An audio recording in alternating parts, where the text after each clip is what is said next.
উপস্বাস্থ্য কেন্দ্রের ভিতর থেকে তরুণীসহ আপত্তিকর অবস্থায় ধরা পড়লেন প্রতিষ্ঠানের ফার্মাসিস্ট হেলাল উদ্দিন। গত ৪ অক্টোবর শনিবার বিকেলে চাঞ্চল্যকর ঘটনাটি ঘটেছে সাতক্ষীরার দেভাটা উপজেলার বহেরা উপস্বাস্থ্য কেন্দ্রের ভিতরে।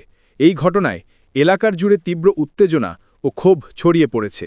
স্থানীয় সূত্রে জানা যায়, জামালপুরের সাহেব মিয়ার ছেলে হেলাল উদ্দিন ফার্মাসিস্ট পদে কর্মরত আছেন।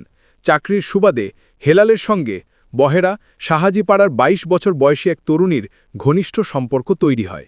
শনিবার বিকেলে ওই তরুণী স্বাস্থ্যকেন্দ্রের একটি কক্ষে প্রবেশ করে। সরকারি ছুটির দিন মেয়েটির প্রবেশ বিষয়টি স্থানীয়দের সন্দেহ হয়।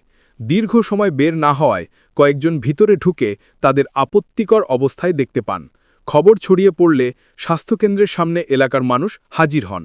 পরে স্থানীয়রা তরুণীর পরিবারকে খবর দেন এবং ঘটনাস্থলে ইউপি সদস্য ফাতেমা খাতুন ও গ্রাম পুলিশ উপস্থিত হন। এ ঘটনায় এলাকায় উত্তেজনা ছড়িয়ে পড়ে।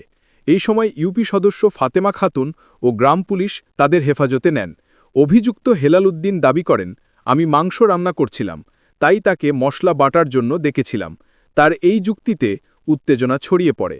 এমতাবস্থায় হেলাল উদ্দিন বলেন, আমি তাকে বিয়ে করতে রাজি আছি। দেভাটা উপজেলা স্বাস্থ্য ও পরিবার পরিকল্পনা কর্মকর্তা ডাক্তার মোহাম্মদ সাইফুল ইসলাম বলেন, ঘটনা জানার পর উপজেলা নির্বাহী কর্মকর্তা ও থানাকে অবহিত করেছি। অভিযুক্ত কর্মচারীর বিরুদ্ধে বিভাগীয় ব্যবস্থা নেওয়ার নির্দেশ দেওয়া হয়েছে। দেভাটা উপজেলা নির্বাহী কর্মকর্তা মিলন সাহা বলেন, বিষয়টি তদন্ত করা হচ্ছে। ফার্মাসিস্টের বিরুদ্ধে অভিযোগ প্রমাণিত হলে আইনগত ব্যবস্থা নেওয়া হবে। স্থানীয়রা জানান, সরকারি একটি সেবা কেন্দ্রের ভিতরে এমন অনৈতিক কর্মকাণ্ড মেনে নেওয়া যায় না।